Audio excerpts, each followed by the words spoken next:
8.4, solve problems involving quadratic relations. Okay, many situations can be modeled using quadratic relations. Problems can be solved finding the max or min value. So what we're talking about here is like the vertex, right? The y-intercept or the zeros, which is the x-intercepts. Okay, so example 1. A baseball hit by a batter follows a path that can be described by a quadratic relation. Okay, and then that's in this form, where h represents the height in meters and t represents the time in seconds after the ball was hit. So first what we're going to do is complete a table of values and sketch the graph. Okay, so all of these values here we're going to sub in for t, and all of these values here we're going to sub in for h. Okay, so h equals -5, 0 squared, plus 10, 0, plus 1. So exactly where we see these two t values, so we'll have like the t and then we'll square it, and then the t, we're going to sub in 0, okay, and we get 1. Then we're going to do the same thing, but this time we're going to sub in 0.5. Okay, so when we go ahead and sub in 0.5, we get 4.75. Okay, we're going to do the exact same thing, but this time we're going to sub in 1. So -5, 1 squared plus 10 times 1 plus 1. Okay, and when we sub this in, we get the value of 6. Okay, and I'm going to go down the rest of this column. I'm going to sub in the 1.5, the 2, and the 2.5, but I'm not going to actually write these out anymore. I'm just going to override it in my calculator. Okay, for 1.5, you should get 4.75. For 2, you should get 1. And then for 2.5, you should get -5.25. Okay, so if you actually take a look at this, 4.75 is on either side of this coordinate, and 1 is on either side of this coordinate. Okay, so let's go ahead and graph this, and then I'm going to comment on the 2.5. Okay, so 0, 1, that's clearly our y-intercept. 0.5, 4.75, 1, 6, okay, 1.5, 4.75,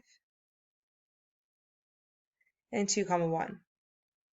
Okay, so the 2.5 is actually graphed down here. So in regards to an actual parabola where there's no, where like it doesn't end, that would make sense and it would just keep going on forever. However, this is in regards to a ball being hit.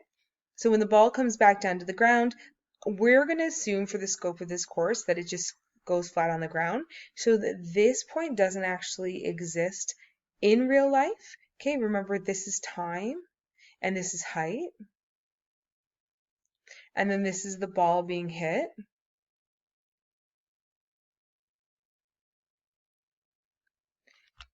Okay, so this in real life would be 2.5, 0, and for every single, like all the time after time of wherever this is, just after 2 seconds, is always going to be 0 as well.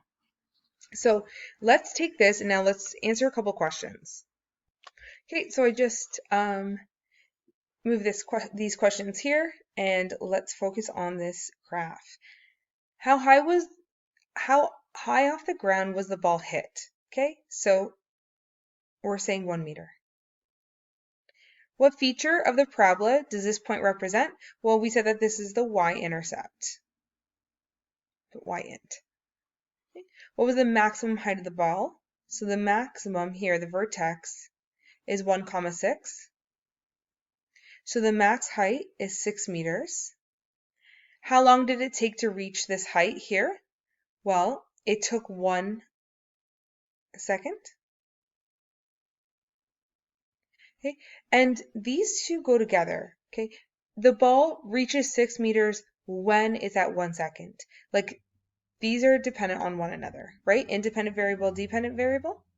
Okay, and the part of the graph that shows this is the vertex. Now, how long is the ball above 1 meter? So 1 meter is here. We start at 0 seconds, and the ball goes all the way up, all the way down, and it's at 1 meter again at 2 seconds. So for 1 whole second, for 1 second, so from 1 second to 2 seconds, the ball is above 1 meter. Okay, then it hits the ground here. We don't actually know exactly what point that is. Let's say it's like 2.1. Okay, so how long is the ball in the air for? We're going to just estimate 2.1 seconds. And the feature that shows us this is the x-intercept. Example 2, a model rocket is launched from a platform.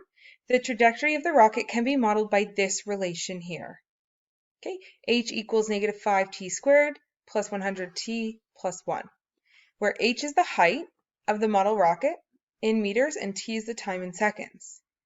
So A, what is the height of the platform? Okay, so what we're looking for here is the y-intercept. It's like the initial height. Okay, so these go away and we get t equals 1 meter. Okay, what is the height of the rocket after 4 seconds? We are going to sub in 4.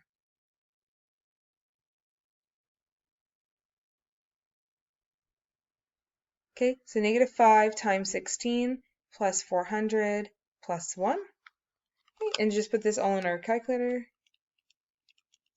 I get 321 meters.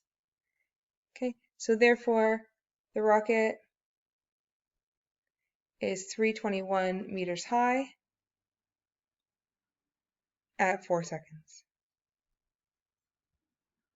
C, has the rocket hit the ground after 25 seconds? Okay, so explain your answer. What I'm going to do is I'm going to sub in that 25 and put this entire thing into my calculator, and I'm going to see whether or not we are now in the negatives. If we're in the negatives, then it's already hit the ground because it can't go through the ground, right? Think of it like this. Okay, so we can't go through the ground. If it's in the positives, then it's still in the air. So I get negative 624 meters. So therefore, no, it is not in the air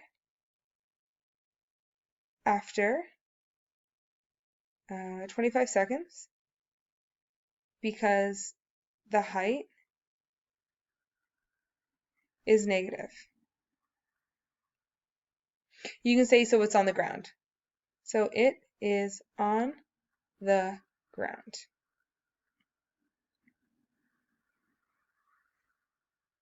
Okay, and D, the vertex is this, 10, 501. Explain what the vertex means in this situation. So going back up to the original equation, usually we have a y equals something in terms of x. This time we have h equals something in terms of t, height and time. So going here, this is time, this is height. So what does this mean? So we just have to explain this in words. So this means at a time of 10 seconds, the rocket is at a height of 501 meters.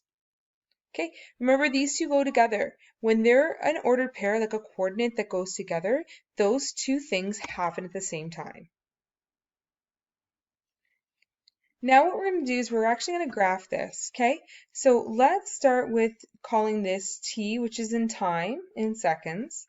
This is our h-axis, which is height in meters, okay? And let's plot some of the things that we already know about this rocket. Okay, we know that the initial value is 1, so come all the way down here. Let's plot a 1. We know that the vertex is 10, 501. So 10, 501, which is going to be about here, okay, just over 500. We know the point from B, we know 4, 321. So 4 is here, 3 321 is about right here. Okay, so let's go ahead and connect these.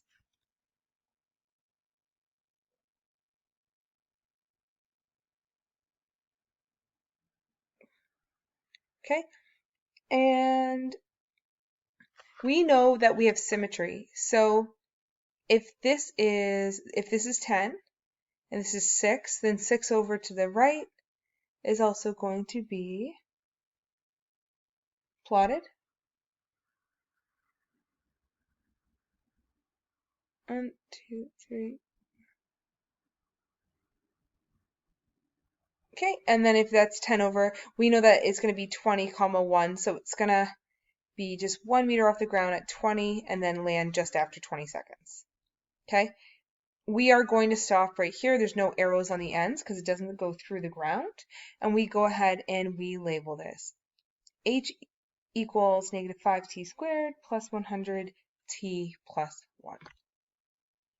Okay.